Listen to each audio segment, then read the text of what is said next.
आप सभी को नमस्कार। द नैरेटिव के इस खास एक्सक्लूसिव पॉडकास्ट में एक बार फिर आपका स्वागत है। भारत के कई क्षेत्रों में हमने देखा है कि ईसाई मिशनरियां किस तरह से कन्वर्जन का अनैतिक खेल खेल रही हैं। नॉर्थ ईस्ट में पूरी तरह से कई राज्य ईसाई बाहुल्य हो चुके हैं, जो कि जनजातीय क्षेत्र रहा है। लंबे समय से इन जनजातीय क्षेत्रों में ईसाई मिशनरियों ने वहां के जनजातियों को कन्वर्ट कर ईसाई बनाया। और नॉर्थ ईस्ट के बाद उनकी सबसे बड़ी जो अगली नजर पड़ी वो थी सेंट्रल इंडिया और ईस्ट इंडिया, अर्थात मध्य भारत और पूर्वी भारत। मध्य भारत में के और पूर्वी भारत के जनजातीय क्षेत्रों में ईसाई मिशनरियों ने अपने तमाम षड्यंत्र, तमाम अपने हथियार और तमाम अपनी साजिशों को जमीन पर उतारना शुरू किया। इसका नतीजा यह रहा कि इन क्षेत्रों में लंबे समय से, बीते कई दशकों से स्थानीय स्तर पर इस ईसाइयों की जो संख्या है वो बढ़ती हुई नजर आई है। हालांकि यह देखा गया है कि जनगणना के दौरान ईसाइयों की संख्या बेहद कम मात्रा में बढ़ी हुई दिखाई देती है। लेकिन जिसे हम क्रिप्टो क्रिश्चियंस कहते हैं, अर्थात ऐसे क्रिश्चियंस जो क्रिश्चियनिटी को फॉलो तो करते हैं, उसको प्रैक्टिस तो करते हैं, लेकिन दस्तावेजों में वो अपने धर्म को छुपा ले जाते हैं। ऐसे लोगों की संख्या, ऐसे लोगों की तादाद बढ़ी हुई नजर आती है। क्रिश्चियन मिशनरियों के इसी षड्यंत्र, इसी सारे उनके रणनीति और इस तरह के तमाम साजिशों पर ही आज की इस खास पॉडकास्ट को हमने शुरू किया है। इस पॉडकास्ट में आज हमारे बीच उपस्थित हैं मुरली देवांगन जी। मुरली जी, सबसे पहले तो आपका बहुत स्वागत है द नैरेटिव के प्लेटफॉर्म पर। आपने अपना बहुमूल्य समय हमें दिया है। मुरली जी लंबे समय से जनजातीय विषयों पर अध्ययन करते रहे हैं। जनजातीय विषयों पर उनका अध्ययन सिर्फ किताबी और पुस्तकों तक ही नहीं है, बल्कि वो जमीन पर भी जाकर जनजातीय समाज के बीच में रहकर उनके बीच में कई तरीके से उन्होंने चीजों को समझा है। जनजातीय समाज की समस्याओं को, उनके बीच में होने वाले तमाम तरह के संस्कृति, रूढ़ी प्रथा, तमाम रीति रिवाजों को भी करीब से देखा और अनुभव किया है। इस बीच वो जब जमीन पर गए तो उन्होंने यह भी चीज देखा है कि जनजातीय समाज में किस तरह से ईसाई मिशनरियों के द्वारा घुसपैठ की जा रही है, उन्हें कन्वर्ट किया जा रहा है, उन्हें अनैतिक रूप से उनकी जड़ों से काटा जा रहा है। मुरली जी, जनजातीय विषयों पर जो अध्ययन करने का जो उनकी जो रुचि है, इसके साथ ही साथ जो सेंटर फॉर जनजातीय स्टडीज एंड रिसर्च, उसके सह संयोजक के रूप में भी वो समाज में जनजातीय समाज के अध्ययन के विषय में अपना अपनी भूमिका निभा रहे हैं। ये जो सीजेएसआर है, जनजातीय समाज को लेकर अ, अध्ययन कर रहा है, इस पर गोष्ठियों का आयोजन कर रहा है और जनजातीय समाज के बीच में जाकर उनके सारे जानकारियों को, उनके समस्याओं को, उनसे जुड़ी तमाम संस्कृतियों पर गहन अध्ययन एवं शोध में लगा हुआ है। तो मुरली जी, आपने जो ज़मीन पर जो चीज़ों को देखा है, ज़मीन पर चीज़ों को जाकर समझा है, तो ये जो क्रिश्चियन कन्वर्जन की जो पूरी जो साजिश है, इनकी जो नीति है, इसका कोर आप किस तरह से देखते हैं और कैसे समझते हैं? जब हम कोर की बात करते हैं, जो ये कन्वर्टेड जो लोग हैं, खासकर हमारे सर्वांचल से लेकर वस्त्रांचल तक, ये दोनों ही क्षेत्र में जब देखें तो एक बहुत कॉमन बातें होती हैं कि एक संपूर्ण इंक्लूसिव फॉर्म में, मतलब एक समावेशी तरीके से सुनियोजित चाल के साथ जिस तरीके से इन लोगों ने भोले भाले हमारे जनजातियों को अपनी गिरफ्त में रखा, या गिरफ्त में ना कहो तो दबाव के आधार पर, बल के आधार पर, षड्यंत्र के आधार पर या चमत्कार के आधार पर जिस तरीके से इन्होंने कन्वर्ट किया हमारे जनजातियों को, उसकी पृष्ठभूमि अगर आप देखें तो कोई ये 10 साल, 20 साल, 30 साल का नहीं है इतिहास। ये इतिहास एक 10 आपके सदी से ऊपर समय हो चुका है। मैं इसको एक छोटे से उदाहरण के आधार पे अगर समझाऊं, तो इसको इस तरीके से समझते हैं हम कि जब पहली बार जनगणना हुई, तो जनगणना में एक शब्द रखा गया कि जब अलग-अलग धर्मों का उन्होंने गणना करके एक डेटा प्रस्तुत किया, तो सिख समुदाय का उन्होंने कोई अलग से डेटा नहीं दिया, उसे हिंदू सनातन धर्म में भी जोड़ा गया। तो बाद में जब बात उठी तो कुछ लोगों ने सिखों की अलग मांग की कि अलग ही इसको हम निकालेंगे, और ये ब्रिटिश की पहली चाल थी। तो उस दौरान पे क्या हुआ, सिखों ने बड़ी जबरदस्त तरीके से इस पर बात रखी कि हम कोई अलग नहीं है, और हम अलग नहीं है तो हमें हिंदू में काउंट किया जाए। और उस समय की जो बीज थी, आज वो खालिस्तान के रूप में दिख रहा है। मैं वही उदाहरण यहाँ प्रस्तुत करता हूँ। इन जो चंगेजी सभा है, या जो ईसाईकरण है, या अलग-अलग यूरोपीकरण है, ये वास्तविक में अगर देखें तो हमारे यहाँ जसपुर के क्षेत्र से अगर देखें तो उसे देख सकते हैं आप थोड़ा-सा। 1907 का वो दौर था। 1907 में कुछ डेटा है, डेटा के आधार पे मैं आपको थोड़ा समझाऊँ। गीना बहार कुनकुरी वाला एक क्षेत्र है। तो 1907 के आसपास क्षेत्र में जब ये लोग आए, अलग-अलग नाम से, अलग-अलग, कोई पोप के आधार पर, कोई पादरी बनकर, कोई चंगेजी सभा के नाम पर, तो इन लोगों ने वहाँ के भोले-भाले मासूम जो हमारी जनजाति थी, उनको पहले तो उन्हीं के घर में आसरा लेना शुरू किया। आपको जानकर हैरानी होगी, 7 सालों तक ये हमारे जनजातीय परिवारों में ही रहे हैं। एज़ अ कह सकते हो असहाय के रूप में, या असहाय ना कहो तो इस तरीके से कि इनके पास कोई आर्थिक और सामाजिक स्थितियां नहीं है। तो हमारे आदिवासी बड़े भोले भाले, हमारे जनजाति बड़े भोले भाले होते हैं। भोले भाले होने के कारण से उन लोगों ने इन्हें पनाह दिया। अब इन्हें ये नहीं पता था कि ये पनाह का जो आधार है, वो कोई नया षड्यंत्र का चाल चला जा रहा है। अब इसको समझिएगा, ये आपके सामने परिलक्षित होता है 1955 के दौरान पर। अब इसमें हम आंकड़े के थोड़े बात करें, तो मैं जसपुर क्षेत्र के अंतर्गत में बात करूं। जब 1931 में जब इनका डेटा लाया गया, सेंसस लाया गया, तो हमारे जनजातियों की जो मूल संख्या थी, अर्थात वहाँ की कुल आबादी में जनजातियों का प्रतिशत था, वो लगभग 65.9% था। 1941 में लगभग ये 63 अर्थात 63.98 के आसपास पहुंचा। फिर 1951 में ये आंकड़े बिल्कुल अप्रत्याशित रूप से 33.7% पहुंच गया। अब प्रश्न ये उठा कि जो 1951 का जो जनगणना हुआ या सेंसस हुए, उस सेंसस में बात क्लियर थी कि जो लोग कन्वर्टेड थे, वो हमारे आदि जनजाति भाई बंधुओं से बिल्कुल पृथक हो गए। तो अब ये चाल क्या थी इन लोगों की, जो कह सकते हो राजनीतिक, प्रशासनिक या उस समय की व्यवस्था के अनुरूप जो इस प्रकार की बातें हुई कि अगर इन लोगों को हम जनजाति के लाभ से या संवैधानिक लाभ से वंचित करेंगे, तो इन लोगों में जन आक्रोश आएगा। और इस षड्यंत्र को न समझते हुए उन लोगों ने जितने लोग कन्वर्टेड थे, उनको भी कहा, एक शब्द कहा कि हम जो है धर्म में अलग है, मगर हमारी जाति वही रहेगी। ये जो विचार आज 2024 तक चल रहा है, तो आपको बता दूं कि आज 2011 में जो सेंसस हुआ हमारा, उसमें इनकी संख्या फिर से 62.37 हो गई। अर्थात ये जो लोग सारे लाभ ये उठा ही रहे हैं, सारे इनको संवैधानिक और राजनीतिक लाभ मिल रहे हैं, परंतु ये लोग वही मान के चल रहे हैं कि धर्म का अपने परिवर्तित कर रहे हैं, परंतु इनकी जो मूल जाति है, वो उसको छोड़ नहीं रहे हैं लोग। एक पहला बात हुआ।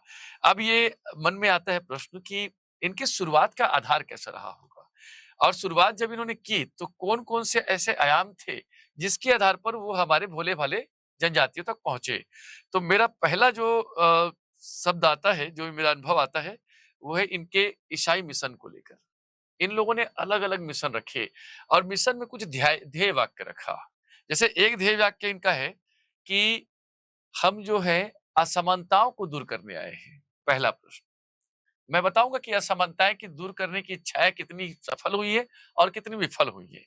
दूसरा है विदेशी संस्कृति का गुणगान करना, और इसको हम लोग सामान्य शब्दों में पर संस्कृतिकरण का तबका कह देते हैं। बोलना बहुत आसान हो जाता है पर संस्कृतिकरण, परंतु हमारी जो मूल संस्कृति है, जो हमारी भारतीय सभ्यता संस्कृति है, उन्हें खदेड़ कर, उखेड़ कर या मजाक उपहास बनाकर विदेशी संस्कृति को पहुंचाना इनका ध्येय था।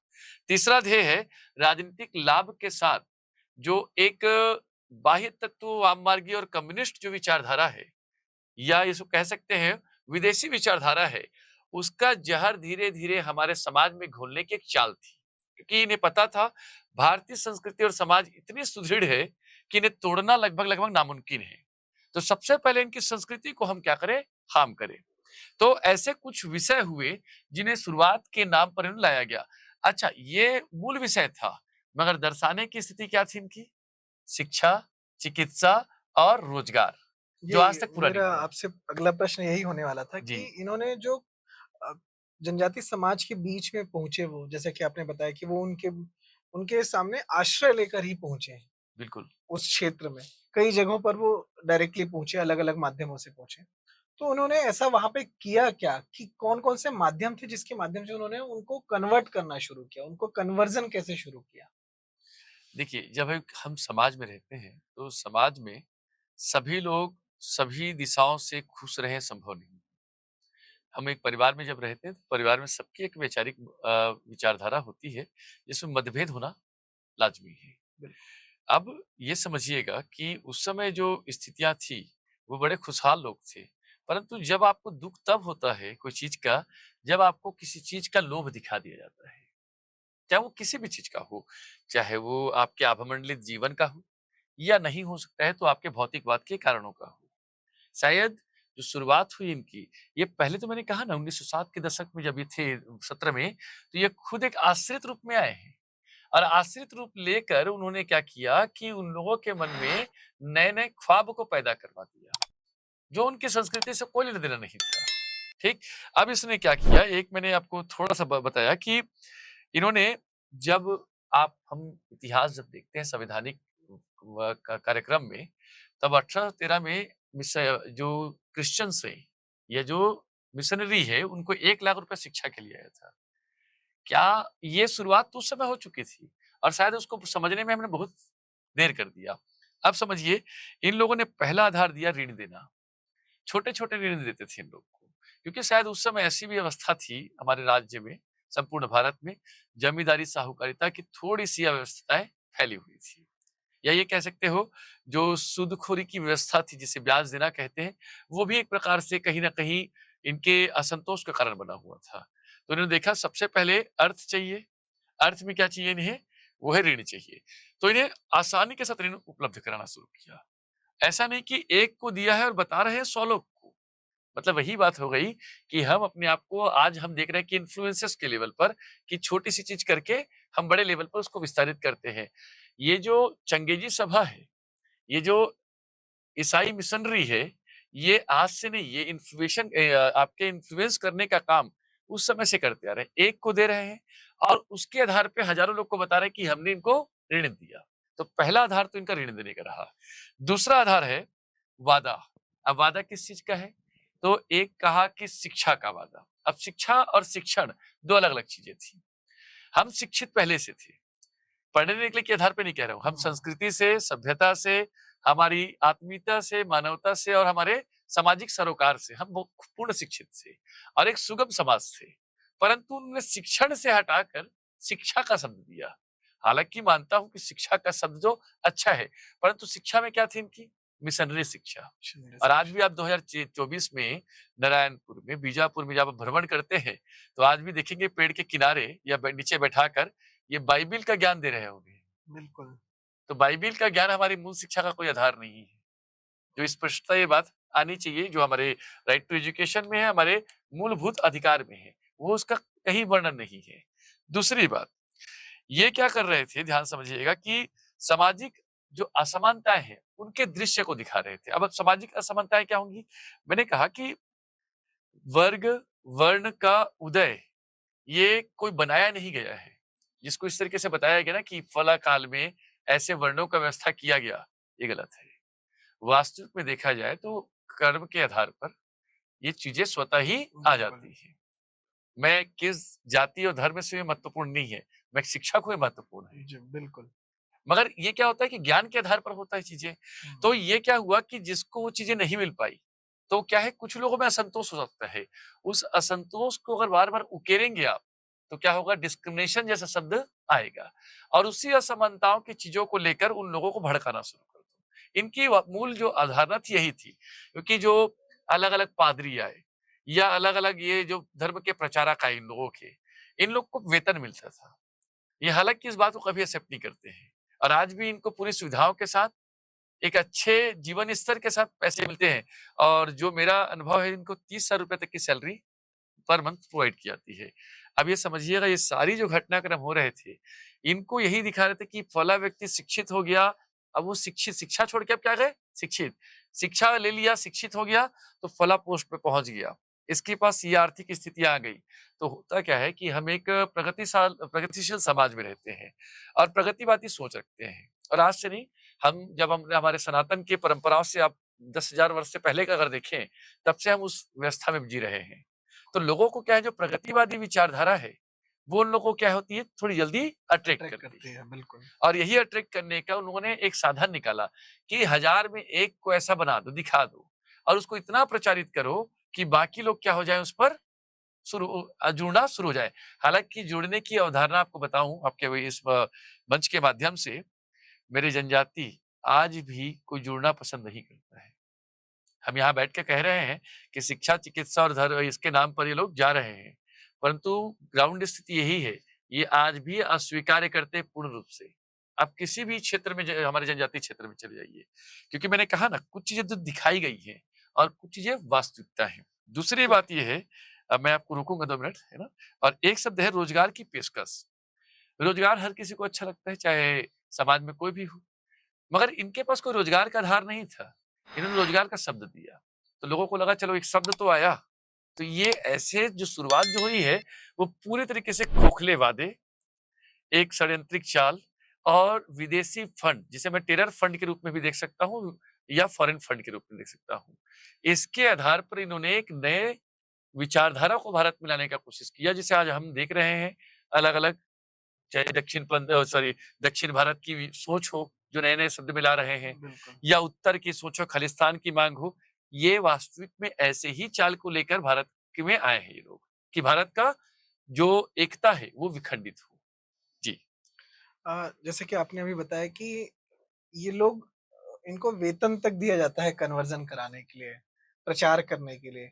इसको लेकर जो मैंने ग्राउंड पे देखा वो 3 कैटेगरीज़ में इनको जी, जी। डिवाइड किया गया है। एक जो पहला व्यक्ति जो प्रचार के जिसका पद होता है, जो ग्राउंड पर होता है, सबसे निचले गाँव पर रहता है और वहाँ पर वो काम करता है जिसे 2 से 3,000 रुपए वेतन दिया जाता है। दूसरा व्यक्ति जो होता है वो होता है पास्टर, जिसका काम होता है कि चर्च के लिए ज़मीन जी, खोजना बिल्कुल। और प्रचार की हेल्प करना। सारे प्रचार जो होते हैं वो उसको रिपोर्ट करते हैं। और जिनको मोटरसाइकिल या थोड़ा अंदरूनी गाँव है, थोड़ा ठीक-ठाक आ जा रहा है, तो उसे 4 व्हीलर तक दी जाती है वहाँ पे। और जिसको 10 से 30,000 रुपए तक की सैलरी दी जाती है। और इसके ऊपर फिर आता है पादरी, या जिसको किसी स्कूल में या किसी हॉस्पिटल में प्रिंसिपल या डीन के रूप में बैठा दिया जाता है, जिसको फादर भी कहते हैं ये लोग। और उसकी सैलरी 1 लाख रुपए तक होती है। जी, बिल्कुल। तो ये 3 कैटेगरी में पूरा काम होता है। तो ये क्या कोई मल्टीनेशनल कंपनी जैसा नहीं हो गया? ये कोई बिज़नेस कंपनी जैसा नहीं हो गया? ये धर्म कैसे रहा या ये कोई रिलिजन कैसे हुआ? जो जिसमें एक सीईओ है, वो अपने एक मैनेजर को ऑर्डर कर रहा है, मैनेजर फिर एम्प्लॉइज़ को बता रहा है और एम्प्लॉइज़ फिर जाके काम कर रहे हैं और एम्प्लॉइज़ अपने मैनेजर को रिपोर्ट कर रहे हैं और मैनेजर फिर सीईओ को रिपोर्ट कर रहा है। क्या ये एक मल्टीनेशनल कंपनी जैसा है जो कंपनी के ब्रांड वैल्यू को बढ़ा रहा है, ब्रांड को बढ़ा रहा है, ब्रांडिंग कर रहा है, जिसका कोई रिलीजन से कोई लेना-देना नहीं है? क्या ये कुछ उस तरह से है?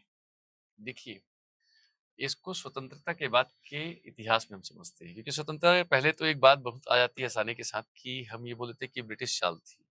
मैं इसे आज़ादी के बाद की बात करता हूँ। 1951 से लेकर 1975 तक आप देख लें, जितने भी शिक्षण संस्थान थे या जितने शिक्षण संस्थान खोले गए, उनमें जितने लोग अपॉइंट किए गए, वो लगभग-लगभग एक ही विचारधारा के थे। और उन विचारधारा का मूल जो जो विषय था, वो हुँ, भारत का विखंडन ही रहा है। बिल्कुल, इस बात को भले हम झुठला दें, बट वास्तविकता यही रही है कि बिल्कुल, भारत के धर्म को आप निम्नतम स्तर पर ले जाओ, संस्कृति को और खराब दिखाओ या इनके अंतर्गत में जानबूझ के आडंबर जैसे शब्दों को दर्शाओ। बिल्कुल, अब आपने कही कंपनी की बात। अब देखिए, कोई भी कंपनी या मैं पुरस्कार को लेकर मैं आपके एक एग्जांपल देता हूँ। अभी मैं किसी संस्था या फिर किसी व्यक्ति का नाम वर्णित नहीं करना चाहूँगा, पर फिर भी समझिएगा कि जितने भी अंतर्राष्ट्रीय अवार्ड मिल रहे हैं, उन अंतर्राष्ट्रीय अवार्ड में आप पूरी लिस्ट निकालिए और विचारधारा देखिए। आपको बिल्कुल है। विचारधारा में एक समान सूत्र का आधार बिल्कुल, दिखेगा। बिल्कुल। मतलब आप ये सोच रहे हैं कि ये बस्तर के किसी नारायणपुर में बैठे हैं। मगर मैं इसे मानता हूँ कि इस वैश्विक स्तर पर 193 देशों में बैठे हैं। बिल्कुल, बिल्कुल। अब देखिए, इन्हीं के बीच में इनकी अपनी राजनीतिक स्वार्थ भी है। जैसे मान लीजिए 10 राष्ट्रों में भी अपने राजनीतिक स्वार्थ को पूर्ण करते हैं, तो उन 10 राष्ट्रों के माध्यम से ये उन बड़ी-बड़ी कंपनियों को फंडिंग करवा रहे हैं और बिल्कुल, उनके बदले उन्हें आर्थिक और कुछ न कुछ राजनीतिक प्रशासनिक लाभ दिलवा रहे प्रोवाइड हैं। करा रहे हैं। बिल्कुल, अब ये देखिए, फला कंपनी को अगर ये लाभ अगर 1 लाख करोड़ रुपए का हो रहा है, तो उसके बदले वो क्या चाहेगी, मैं अपने बिज़नेस को और एक्सपेंड करूँ और खुद भी जाएगी तो गड़बड़ होगा। तो ये क्या कर रही है, इन तत्वों का सहायता ले रही है और इन तत्वों की सहायता के साथ पहुँच रही है। जैसे बहुत छोटा-सा एग्ज़ाम्पल मैं देता हूँ, हम जो लोग हैं, दातुन करने वाले लोग थे, बिल्कुल। आज से नहीं, हम लोग 10,000 वर्ष से करने वाले थे। फिर अचानक से कहा गया कि दातुन में चीज़ें खराब होती हैं, फिर उसके बाद और तमाम प्रकार की बातें आई। बट ये बात अब फिर शुरू हो गई कि उसी टूथपेस्ट में ना दातुन का पूरा का पूरा गुण नीम दिखाया जा रहा नीम है। का फ्लेवर लाया राख जा के रहा है, तत्व दिखाए जा रहे हैं, चारकोल फ्लेवर आ रहा चारकोल है, दिखाए जा रहे हैं। टूथपेस्ट में नमक है कि नहीं पूछा जा रहा अब है। आप समझ रहे हैं बात को? मतलब ये क्या है कि शुरुआत में आपकी चीज़ों को खराब करवाएँगे। ये मल्टीनेशनल कंपनी खुद नहीं करती इस चीज़ों को। उसके लिए जो हम कह रहे हैं ना, ये जो फंडिंग कराने वाले लोग, ये एजेंट हैं ये लोग। ये एजेंट ऐसी विचारधारा को हर राष्ट्र में भरती तो है। क्या ये जो क्रिश्चियनिटी में जो सारी चीज़ें चल रही है मिशन मैं जी। अगर बोलूँ कि क्रिश्चियन जो मिशनरीज़ हैं, वो भी ऐसी कंपनीज़ हैं और इनके भी एजेंट्स बैठे हुए हैं। तो वो एजेंट्स कौन हो मैं सकते बिल्कुल हैं? इसको शत प्रतिशत मैं मानता हूँ कि तो एक वो ऐसा एजेंट्स कौन हो इकोसिस्टम बन सकते चुका हैं? है। अब वो कैसे? मैं फिर इस जी, पर आता हूँ कि अभी हमारा एक पड़ोसी राष्ट्र है, जिसमें जो स्थितियाँ आज बनी हैं, हम इसे एक तत्कालीन अवस्था देख रहे हैं। बट मैं इसे 1996 से लेकर 2024 का एक चाल मानता हूँ। बिल्कुल, लोगों को क्या लग रहा था कि इस तरीके से प्रपोज़ किया गया कि आरक्षण का विवाद था, हिंदू और मुस्लिम की लड़ाई थी और तमाम प्रकार की बातें। बिल्कुल, बट ये बात कोई ला ही नहीं रहा है कि कम्युनिस्ट लोगों की अपनी, या मिशन कहो इसको, मिशन की अपनी एक चाल थी और वो चाल ने क्या किया, वहाँ की राजनीतिक और प्रशासनिक को हैक किया। बिल्कुल। भारत में भी यही चाहते हैं लोग कि हम ऐसी जगह पर पहुँचे और जो फंडिंग है, फंडिंग के माध्यम से तमाम प्रकार के खर्च करें। आपने जो इनके सैलरी की बात कही, तो मैं एक यहीं से कुछ रिपोर्ट मेरे पास है, उसको आपको मैं बताता हूँ।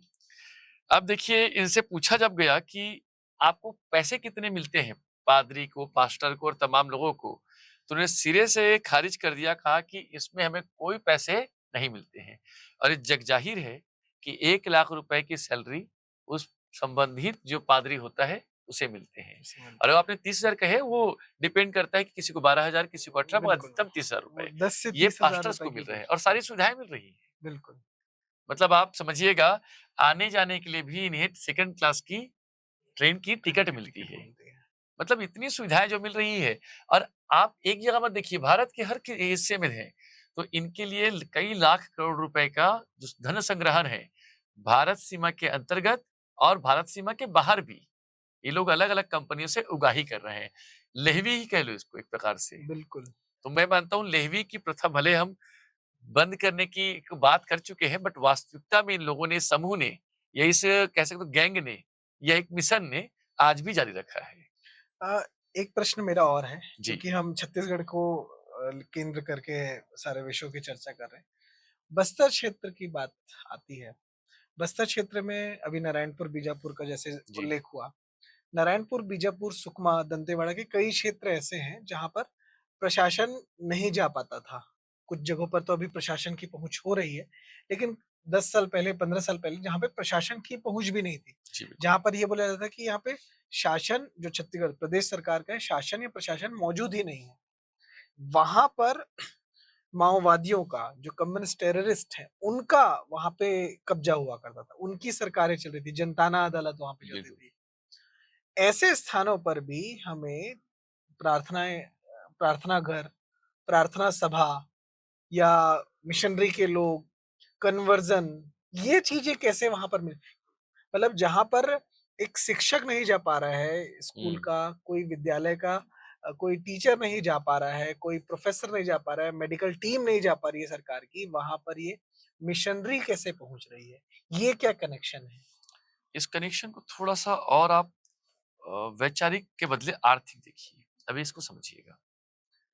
जब 1989 के आसपास नारायणपुर में एक जगह है, कुकुर नदी एक क्षेत्र है। वहाँ पर परिवर्तन, बदलाव के और क्रांति के नाम पर ये जो आतंकवादी संगठन है, मैं इसे नक्सलवाद तो नहीं कहूँगा, बिल्कुल, है ना? आज के समय आतंकवाद का ही नाम है। बिल्कुल। इन लोगों ने जब कदम रखा, तो आप समझिए वहाँ पर इनको पैसे कहाँ से मिल रहे थे? इनकी संख्या इतनी धीरे-धीरे बढ़ी, तो इनके पास पैसे कहाँ से आ रहे थे? एक ये समझिए, और दूसरा जो इसी समय ही या इसके बाद कहो, जो ये जो अ, चंगेजी सभा और जो ईसाई जो लोग हैं, इनका जो मिशन है, ये पहुँचा। मेरा ऐसा मानना है कि दोनों की फंडिंग एक ही जगह से हो रही है। ये मेरा ऐसा संभव है, ये मेरा अपना अनुभव भी मैं कह बिल्कुल। सकता हूँ, और मेरी जो विचार जो जा रही है इन चीज़ों को लेकर, मैं इस पर शंका नहीं, मैं इसमें स्पष्ट हूँ कि इन दोनों की जो फंडिंग है वो एक ही जगह से हो रही है।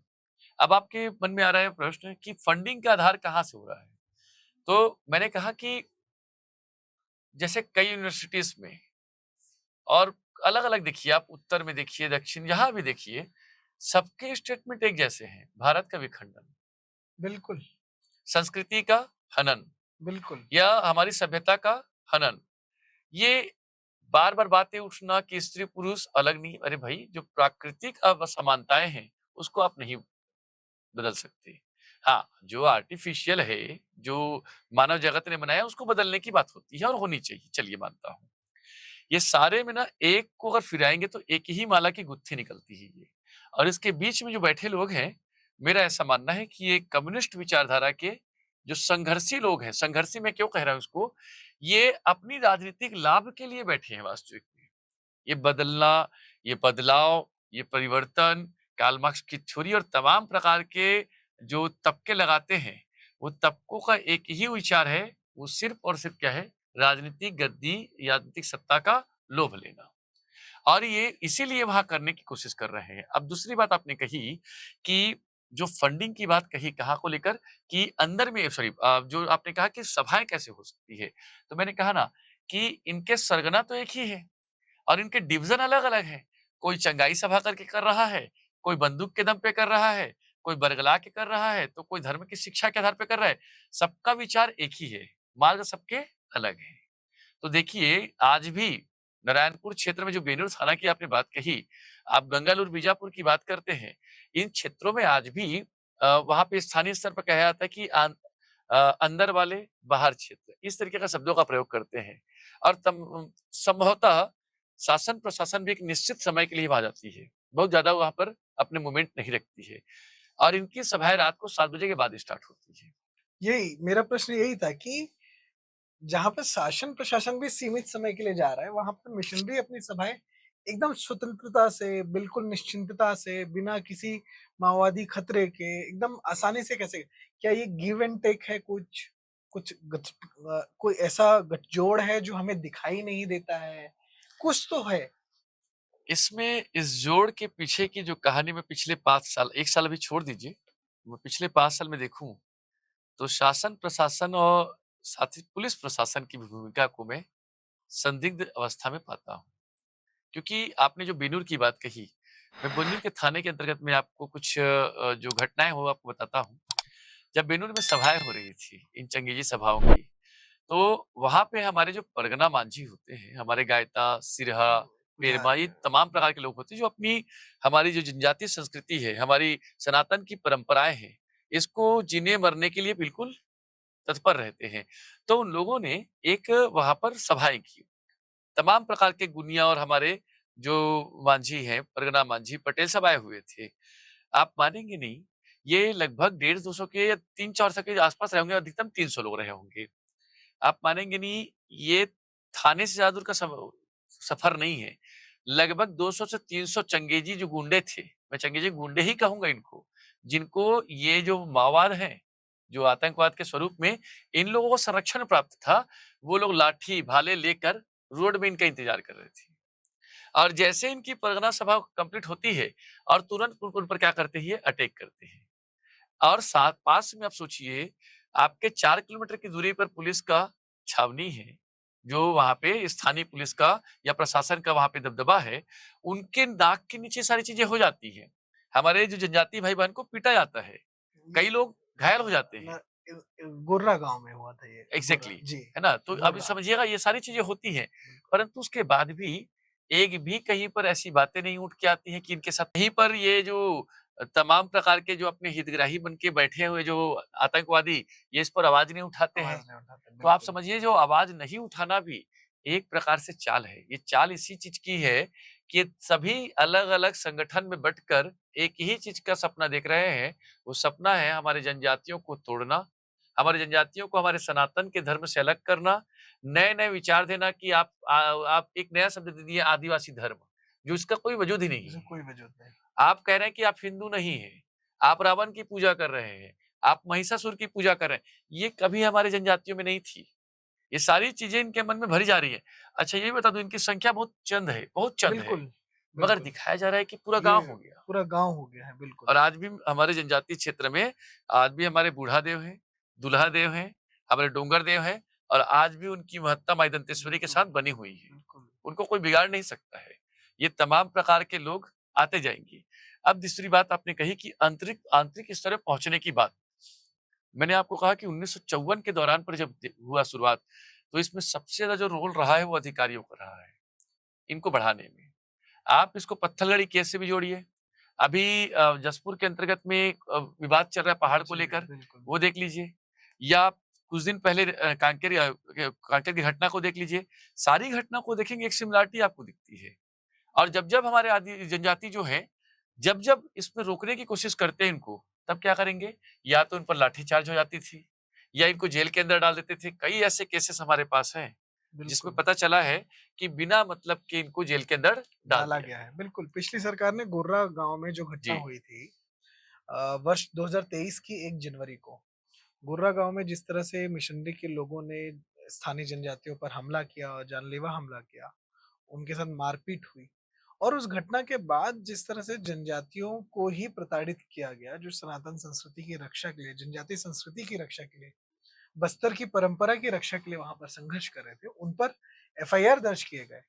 अज्ञात 100 लोगों पर एफआईआर किए गए और ऐसा स्थानीय ग्रामीणों ने बताया था कि पुलिस आकर उनको धमकाती थी कि तुम्हारा नाम भी उन अज्ञात 100 में डाल दिया जाएगा। जी, जी। तो इस तरह की जो घटनाएँ हमने पिछली सरकार में देखी, उससे यह तो समझ आया कि कहीं न कहीं जो एक पूरा सिस्टम है, जो एक पूरा इकोसिस्टम है, वो कहीं न कहीं इसके बचाव के लिए, इसके प्रसार के लिए और इन सारे षड्यंत्रों में शामिल है।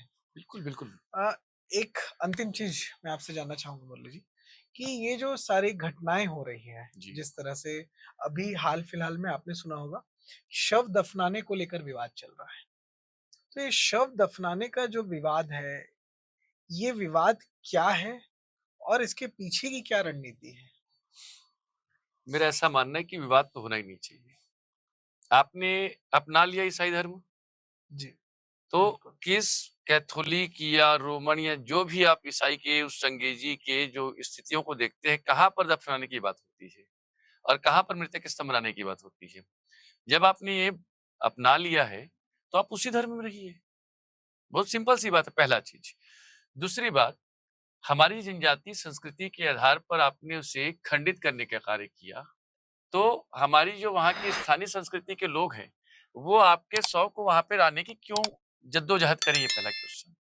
दूसरा प्रश्न, यहाँ पर जो और उठता है, जो लगातार अभी आपके कांकेर से लेके सभी जगह पर ये बातें उठ रही हैं।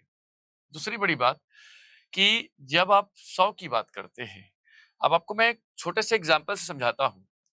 इन लोगों ने जो चर्च बनाए हैं, अभी आपको पता होना चाहिए कि पूरे हमारे वस्त्रांचल दंडकारण्य में सैकड़ों नहीं हजारों की संख्या में चर्च बन चुके हैं।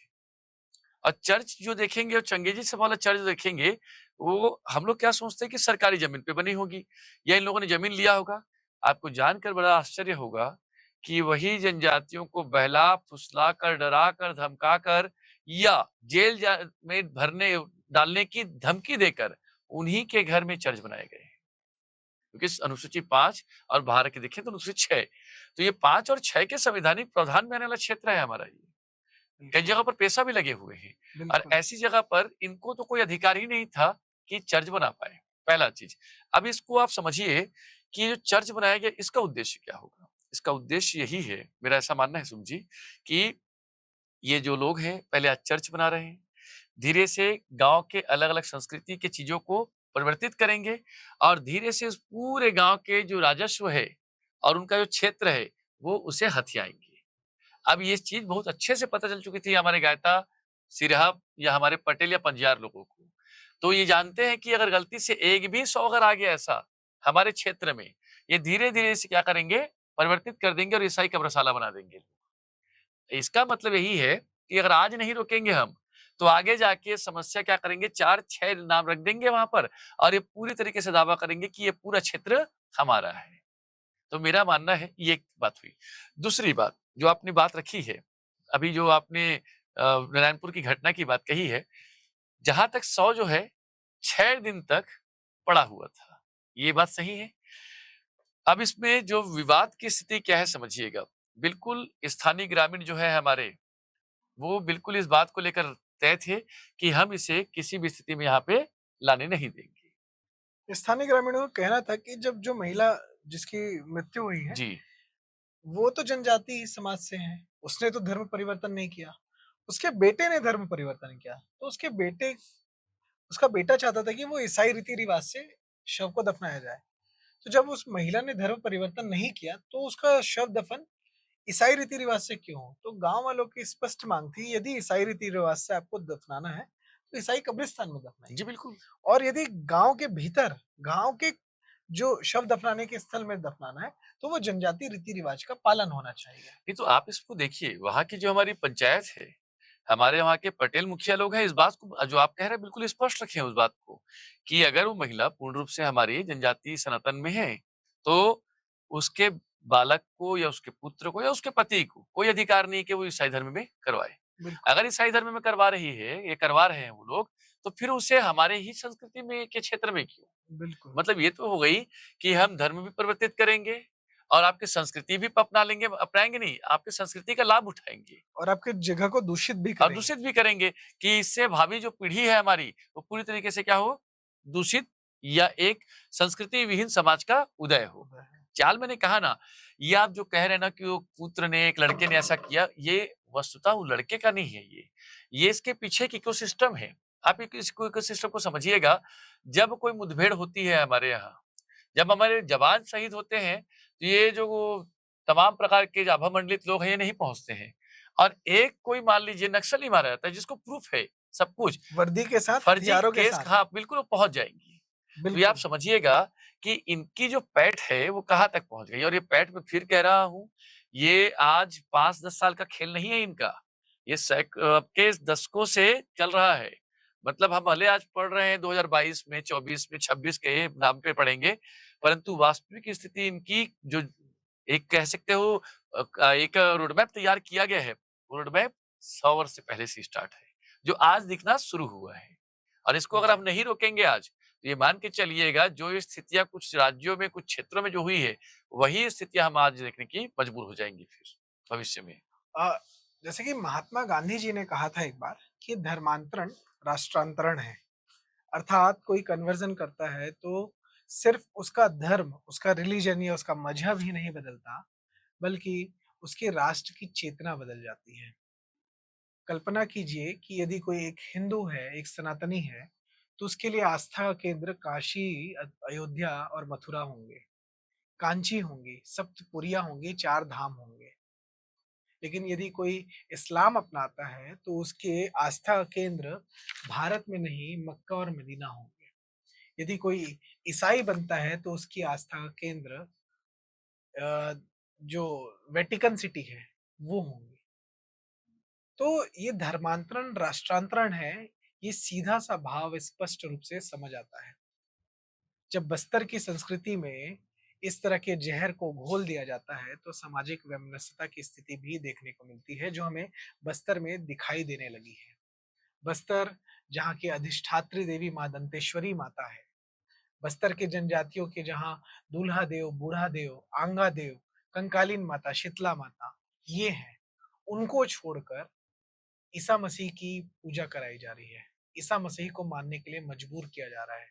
ईसा मसीह को मानने के लिए तरह-तरह के षड्यंत्र रचे जा रहे हैं और इन्हीं षड्यंत्रों को उजागर करने के लिए, इन्हीं षड्यंत्रों के बारे में जानने के लिए आज की इस हमारे इस पॉडकास्ट में हमारे साथ मुरली जी थे। उन्होंने काफ़ी विस्तार से, काफ़ी सरलता से इस जटिल विषय को हमारे बीच रखा। मुरली जी, आपका बहुत-बहुत धन्यवाद। आपने सारे विषय को हमारे दर्शकों को समझाया कि कैसे वो ये पूरा षड्यंत्र दशकों से और आपने जैसा कि बताया कि 1 सदी से इस जगह पे चल रहा है। तो मुझे लगता है कि इन विषयों पर निरंतर हमारे बीच चर्चा होती ज़रूर, रहेगी ज़रूर। और हम आगे भी पॉडकास्ट में मुरली जी से जानना चाहेंगे कि उनकी जो ग्राउंड पर वो जब गए और उनके जो अनुभव रहे इन सारे विषयों को लेकर, उसको भी हम समझने का प्रयास करेंगे। ऐसे ही एक्सक्लूसिव स्टोरीज़, एक्सक्लूसिव पॉडकास्ट देखने के लिए आप तब तक के लिए देखते रहें द नैरेटिव। अगर आपको यह पॉडकास्ट अच्छा लगा हो, तो आप इसे ज़रूर शेयर करें और द नैरेटिव के लेटेस्ट अपडेट के लिए बेल आइकन को क्लिक करें।